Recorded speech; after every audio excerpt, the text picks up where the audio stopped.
Hey guys, welcome back to our Chicago broadcast here of Mainframe Comic-Con, broadcasting from Chicago Comics in the heart of the Windy City, 3244 North Clark Street, just under the shadow of Wrigley Field. We hope you guys are enjoying all the fun here at Mainframe Comic-Con. If you have a question for our next guests, leave them in the comment section. We'll try to get those asked at the end of the interview. So let's keep this Mainframe thing rolling right along. Very excited to announce our next guest. There's one of them. You know them from the critically acclaimed sketch comedy show, The Kids in the Hall. Actors and comedians Scott Thompson and Bruce McCulloch. This is a real honor. Thanks for coming to Mainframe. We're happy to be here. Scott Thompson looks crazy. I think he got a facelift overnight. No, it's just tape. Okay, good. Bruce, we'll get into this, but are those show notes I see in the background over there? Oh, no, not at all. Not at all. No. That's I'm in my actual office, my home office, and those are cards from the upcoming series of Kids in the Hall. Some things we wrote, some things just didn't make it, did they, Scott? No, they didn't. That's why I look crazy and I had a facelift. Yeah, he takes rejection very badly, young Scott Thompson. Well, speaking of hanging out in one's home office, how are you guys handling your current social isolation? You guys are coming to us from Toronto, Canada, I believe? Yes, How's things going up there? Scott's going crazy. Scott got 2 cats. I haven't got the cats yet, though, so I'm a little crazy. I've started to pet an old sweater that I left in the middle of the living room, and I keep coming in and going, "Hey, how you doing, buddy?" And I keep petting it because it's the color of my cats that are coming. No. But it started talking back last night, so. Once they do the home visit, Scott, they will not give you those cats. That's a good thing about COVID. They're not doing any home visits, so Yeah. they have no idea. They're just giving them to me. Yeah. They trust us now. Well, I mean, let's go ahead and jump right into it, guys. Kids in the Hall, I mean, personally, huge fan. I've been watching your show since I was a child, been watching it all through. Seen the live stage show, loved the movie. I wonder if we can kind of wind the clock back just a couple years to the beginning of Kids in the Hall. Let's take a little trip down memory lane. Can you kind of explain to our audience sort of how the 5 of you guys got together, your introduction to Lorne Michaels, pretty much the entire history of the early years of Kids in the Hall? Shouldn't I just go, these are the Daves I know? No. Mark and I originated out of Calgary. We went to something called Loose Moose Theater, which was theater sports, which was improvised comedy. And we just started saying, hey, can we write some scenes after? And we wrote The Daves I Know and, Farmers on Heroin and all our crazy sketches. And we got successful relatively quickly. And then I said, we have to move to Toronto. Calgary successful. Yeah, Calgary successful. There was 9 people in the audience, 3 of them with cowboy boots. And we came to Toronto, and then we had made a friendship with Dave and Kevin and started working with them. And then the Gay Blade came in near the end and gave us our performance power in Scott Thompson. And so we just, it sounds like it happened fast, but it seemed like it took forever in our minds, I think. It did. I thought so. Yeah. And we had been scouted by Saturday Night Live, and Mark and I ended up going as writers. And we sort of became friends with Lorne because we were Canadians, and he'd walk by our office and go, Canadians are really nice. And he said, do you want to come out to Amagansett sometime? And I said, why? Is it a work thing? He said, no, it's a social thing. I said, oh, no, I don't think I need to go. But he became friends with us, and he came and saw the troupe and said, hey, let's do a show. And many years later, we got on the air. Yeah. Is that pretty much right, Scott? Did he skip anything? Pretty much right. Yeah, it's pretty close. And then Lorne brought us down to New York, and he wanted to test us in like 87, 88. And he said, I got it. You're big in Toronto, and that's like, nothing compared to New York. He wanted to see if we could make it in New York. So he brought us down to New York. He put us up in really crappy apartments. He gave us an allowance, and he had us open for everybody. He just said, you're going to do it. You're going to open for all these people. You're going to learn. I'm going to give you an allowance. And at the end of 6 months, if you have an audience, then we'll really see about getting you a show. And it worked. We got a Rolling Stone story, and that was it. And then Canada, you have to be successful in the States before they take you seriously here. So that worked out. Well, let's go ahead and talk a little bit about the show, guys. Since it's just the 2 of us, I feel like we can be honest with one another. We can let all the truth fly. But out of all the 5 cast members, who do you think plays the sexiest, most attractive female And can you point to a specific character who you think really crushed the other gender more than anybody else? May I say something here about this? Yeah. I've always found this very interesting. That men always say this. They always go, "Who's the best-looking woman?" As if the best-looking woman is the most realistic woman. And I think I would say Dave was the most beautiful woman. That, you know, because of an accident of genetics, etc., and the shape of his face and all the rest of it. But I also probably the most realistic too. So I guess he wins both. And it would be Jocelyn, the French Canadian hooker. Right. The most beautiful woman in the show. Not played. Bruce, do you agree? Well, I guess it's always such a weird question. I mean, of course, I think I'm the cutest woman, but because I have those nice little feet and I've got my little runner's legs. Especially in the movie. Yeah. You're just so adorable in Brain Candy. But it is funny. I took to the drag slowly because we'd always get asked interviews about it. Tell me about the drag. And it was like, it wasn't a big thing to me. Like it didn't feel anything different than just putting on a suit jacket, which is just as foreign as putting. So I don't know. I think though we became alive when we started playing women. You know, because I think when we started, we didn't really play women. And then once we started playing women, I think there's the troupe, the energy of the troupe really came alive. Because it became a real adventure to like dive really deep into it. Because we didn't even really think of it as drag. We never called it drag. You're just playing a male character or a female character. And that was it. So it wasn't like they were trying to be glamorous or gorgeous. If they were gorgeous, then you had to try, like Dave with Jocelyn. But like when I play Fran, my mother character, she's certainly not gorgeous or glamorous, but she's certainly a woman. And it was a real adventure. I mean, a real adventure, actually. Well, you talk about coming up with new characters and stuff. Can you tell us a little bit about the creative process with the whole troupe? I mean, do you guys all come up with your own characters and skits, or is it a really group effort? We don't know, quite honestly. Like, it's funny that Kevin McDonald tours around America and Canada teaching workshops on comedy writing. I don't know how to do it. It's really chaos theory. Like, someone will have an idea, someone else will have an idea. We write together, we write individually.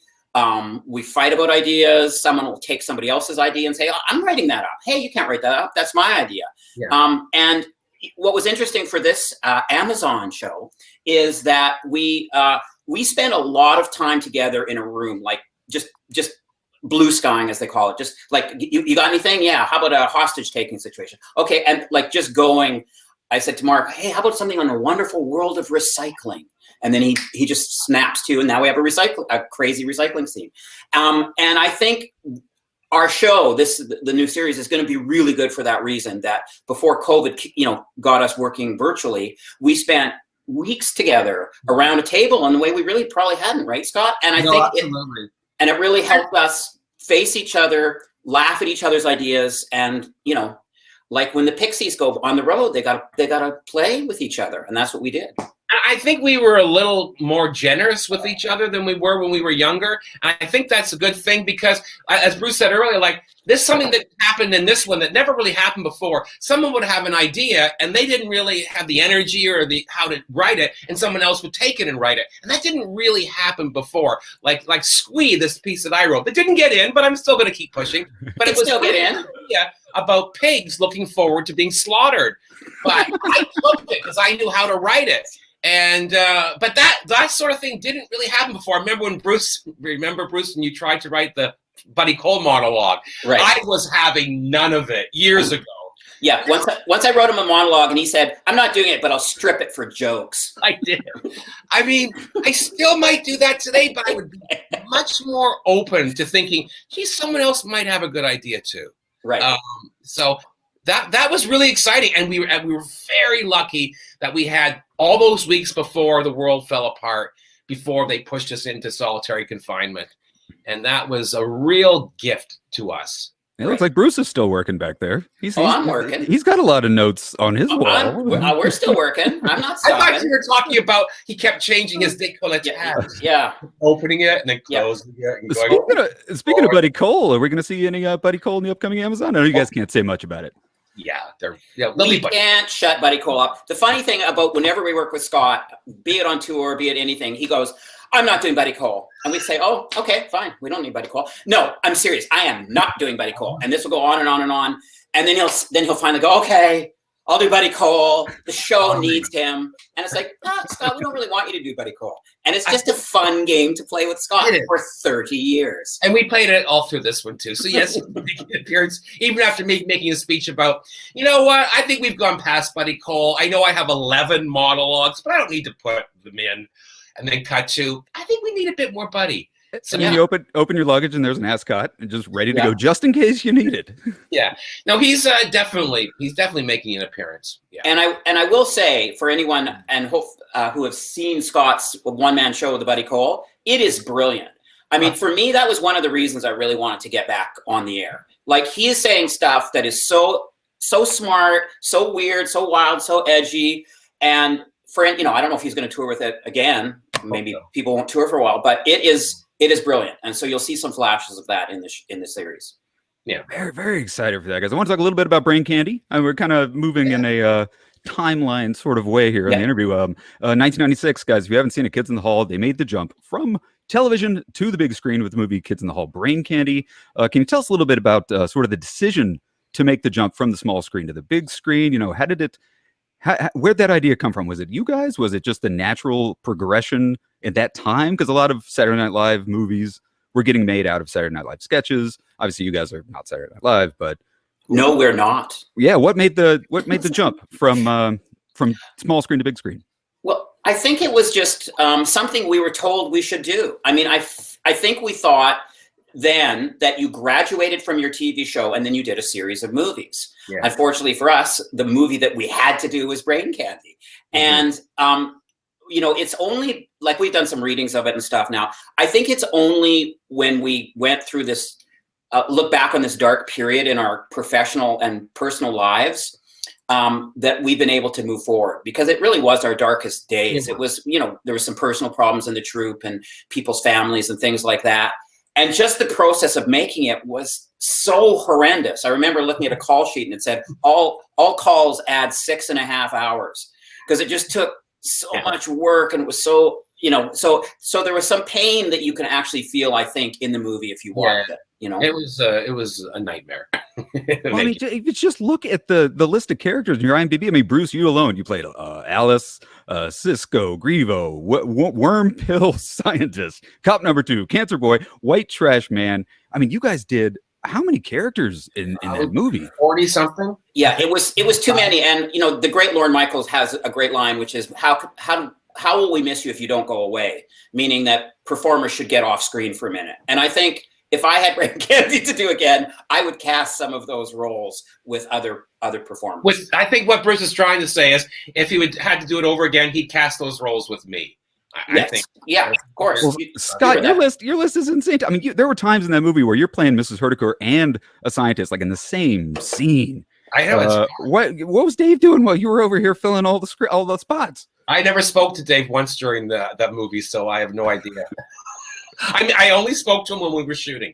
That's the truth. So with the movie was so ugly back then. So many characters. I mean, can both you guys point to a character you liked, A, playing the most in Brain Candy, and B, you were most happy with the way that it came out on screen? Well, I mean, I have to say Cancer Boy, because it is the beauty of our stupidity. Like, and the fact that we didn't cut Cancer Boy out of the movie, which was, it took a hit. Like they pulled the advertising when we wouldn't take Cancer Boy out of the movie, or minimized it. And so it was, win the battle, not the war. But I still think that sweet little soul of that little guy, there's just something about him that I loved so much. And so I'd have to say Cancer Boy. Scott? Yeah, I agree. I think you're right. I think it was Cancer Boy, and I can't believe people still to this day think Bruce played Cancer Boy. It's unbelievable to me. I let it go. You know what? I've gotten gracious. I think that's the only word for me. Yeah. Well, I mean, another character, and then this one always kind of fascinates me. In 1997, Mike Myers famously parodied Lorne Michaels as Dr. Evil in Austin Powers, but you guys did it first when Mark McKinney played Don John Roar tour. Yes. Did Lorne know that was coming, or did it take him by surprise? Was his idea? Did he have to give you the green light, or did he even realize you guys were? It was an obvious Lorne Michael parody. Well, I remember we had the first screening at Paramount. And we didn't tell him, and I guess his people should have told him. He came, and he was white. He came from the screen. We walked from the screening together to his bungalow, and he said, "I guess I should be flattered." And I said, "Yeah, we all love you. It's such a loving portrayal." And he went, and I saw him kind of make the decision. Okay, that's cool, because he's such a smart guy. He knows that he should be fodder too. And there's no one more interesting as an enigmatic, sort of laconic powermonger than the great Lorne Michaels, for sure. But he didn't know it was coming. And we're all Canadians, so we can do it. I think that's why you let Mike and us take the piss out of him. Right. You get to pat. Well, I mean, I want to talk about the live stage show. We were lucky enough to see, I believe it was the Rusty and Ready tour when you came to the Chicago Theater. It was absolutely amazing. You came out in the white wedding dresses right at the bat. I mean, you did some of my favorite sketches live on stage. I mean, at what point after the movie, after the series, did you guys say, you know what, let's take this thing on the road and see if it works? And how's it different than, your experiences on set? Well, I think it was 5 years before we toured after Brain Candy. We didn't speak to each other for years, actually. Each person went into their own little orbit and then sort of realized that we're better together. And then we slowly came back together again. And I guess 5 years after we put everything to bed, we started touring again. And it was fun. Well, and I think that is the thing. I think once we realized, it was the first time we went out was in 2000, and somebody said, "You're selling tickets faster than Sting." It's like, oh, great. Great, I have to do more shows. And that's how it was at that time, but it was so fun. And I think, we had lots of fun doing the show, and we have fun together, but mostly it's hard. And I think the live shows have always been fun. It's always been fun to be drunk on the bus with my brothers going from Portland to Seattle. And playing for people, and because we never really got to enjoy ourselves when we were doing the show. The TV show, it was just such a grind. I remember going to bed every night with my ears ringing because I was so exhausted. But the tour was so much fun that we wanted to keep doing it. And the great thing about touring and performing like that, you don't have to write; you just have to perform, and that's a beauty, because writing is such a burden. And I mean, I love it, but it is a burden. And it haunts you until you get it right. But once you're ready to perform, it's a dream. Bruce, we got a hilarious question here in the comment section. I wanted to ask you from BA in the house. He writes, Bruce, if there was a pill that gave worms to ex-girlfriends, would you use it? I'm game.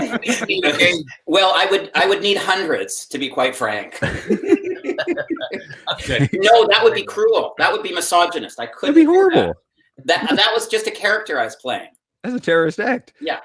Let's talk a little bit about the Amazon show. Guys, it's coming back after so many years on Amazon Prime Video. It is the first ever Amazon original series, Canadian Amazon original series. You guys proud of that? Is that something that you're like, wow, we're the first? Yeah, very proud. Yeah.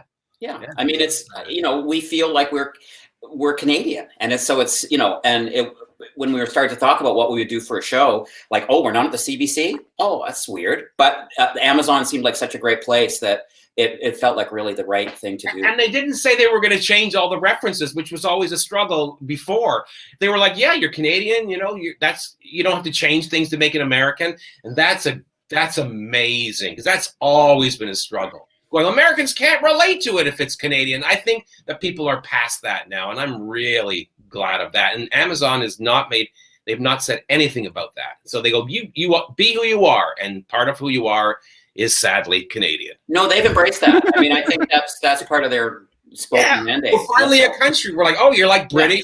Yeah. If you're British or German or whatever, they just say, do who you are. So we are who we are. We tried our damnedest to kill it, but we can't. You guys are a beacon of hope for everybody down there right now, I got to say. So, I mean, how much, percentage-wise, how many new sketches are we looking at versus how many sort of recurring? I know you can't talk about a lot. Right. We don't want to pry. But is it? No, I'll read you some stuff. Just kidding. No, we're doing a lot of new material. Like we're doing some of our. We'll probably do wedding dresses from our stage show, or some of our favorite things. But we're writing new weird things, and we've always responded to the world we're in, and now we're weird older men in this murky world. So that's what our material is. But yeah, people's favorite characters will be there in new situations, and you'll see old characters kind of dealing with the modern world a little bit. Mm-hmm. And then there's just brand new stuff that just, we thought was funny and we wrote. And again, we were so lucky because we had half of the time before COVID and then the other half after COVID. So we're so lucky that we get to write about the two worlds. And it's all new, basically. There's stuff from the tour and stuff from a couple of monologues from my show, but it's new. And it's exciting to also take characters that have aged and going, what are they doing now? The kid in the chair, the painting of the chair, and he's all grown up. We can't. No, he'd still be a kid. We've talked about this. The Cathys have aged. Brandon Gordon have aged. Like I think two characters don't age. Buddy and Gavin haven't changed. Yeah. They're exactly the same age as they always were. There we go. Diaz. We wish we were Canadian. So, I mean, obviously, there's been no release date set for the show as far as I'm aware. Was a relaunch of the show something that you guys always kind of had in the back of your mind, or was it something that you just kind of decided to do recently? Oh, no, it's just been in the back of our collective mind for quite a few years, I think. Yeah, and I think, to be frank, Scott has been beating the drum the hardest. He would take me out for lunch every 6 months, come 40 minutes late, and then plead that we should do the show. We're so weird as a group. Like, we don't make any sense, the Kids in the Hall. No. And I think we all wanted to do it. We just never got around to it. And then somebody was busy, and then somebody else was busy.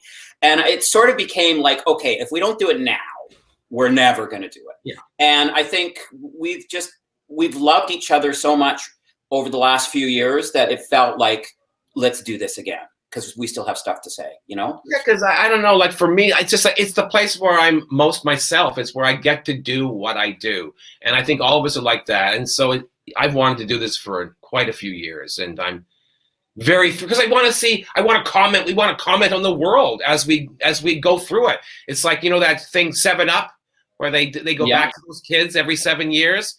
We're kind of like that. We're like the 7-Up gang. We're now the, 59 Up gang, you know? Well, I remember when I went to see Mavis Staples one night, and she was 75 at the time, and she was so amazing. And I remember at the end of the show, she said, I've got CDs for sale in the lobby. Yeah. And for some reason I said, okay, I'm a blues musician. I got to keep doing this. And that's why I even do my own shows. I don't care if there's 200 people or 2,000 people there. We're kind of blues musicians. We got to keep doing it. And I think that's what I got to. Yeah, I'd say my experience with that was B.B. King in the 70s. Going, look at that fucking man. It's unbelievable. And so that's who we are. Yeah. B.B. King and Mavis Staples. It's been pretty obvious for years, but I think we are black icons. It's so clear. Pretty much. Black blues music. I got a question from a DJ Stang GFX in the comment section. He said, question, did you guys think back to Shakespearean times where the man portrayed women for inspiration? Well, it would be Scott, if anybody. I would answer to that. I would say maybe no. Also, at the same time, the reason that we played women is very much the same reason they played women back then. Because back then, they had no women. Women weren't allowed to be actors. They were basically, an actor was a whore. Right. And you could be both. And so you cut to us many, many years later, and we didn't have any women, so it was necessity. Yeah, we were such losers that we could attract no women at all to work with us. And this is how bad they were as men. I'm the gay guy. I got way more women than they did. This is how unheterosexual a group this is. A question from Andy King. He said, hi, Andy. He said, hi, Andy. I'm Andy, too. Well, that doesn't make any sense. Wrong one. Well, he's at the bong. It's COVID time. There's a lot of cocaine and the bong. You could have said Randy. I mean, come on, Andy.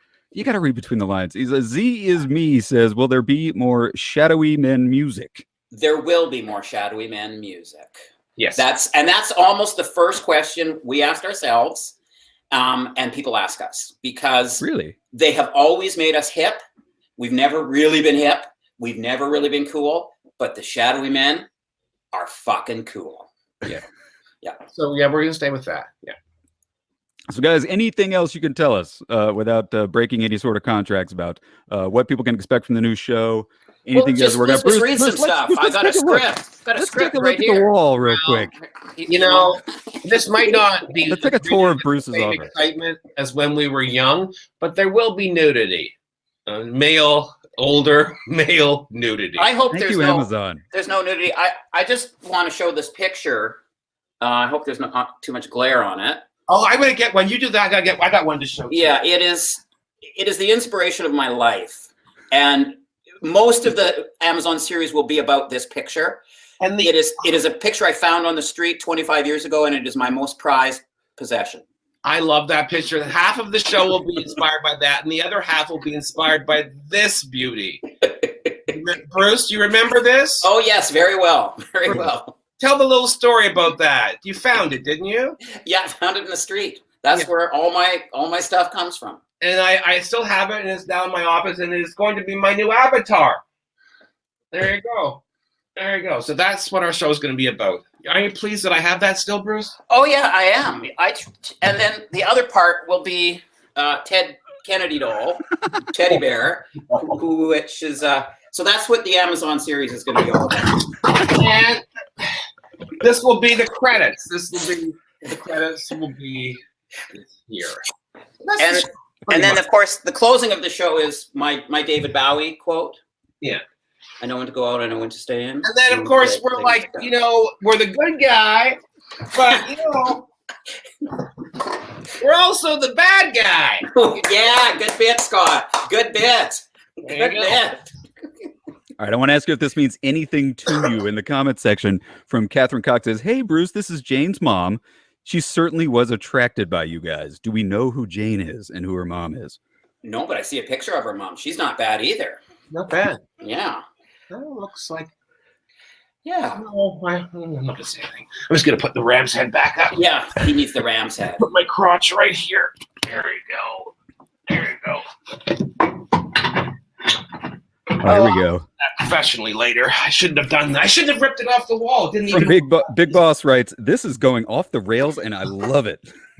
Yeah, this is what our pitch sections have been. Scott doing like bits while we're actually spilling coffee on his computer and doing bits while we're trying to write. Can't do comedy this way. Yeah. Well, guys, I wish we could do this all day long. We got to wrap it up. We're going to move on to our next guests, which are the cast from the movie Clerks. Thank you so much, Bruce and Scott, for coming to Mainframe Comic-Con, donating your time generously. Anything you'd like to tell the audience out there before we let you go? No, just that we love you. Yeah. Stay sane. Stay safe. We'll all get through this. Well, guys, look for season 6 of Kids in the Hall on Amazon Prime Video coming at some point.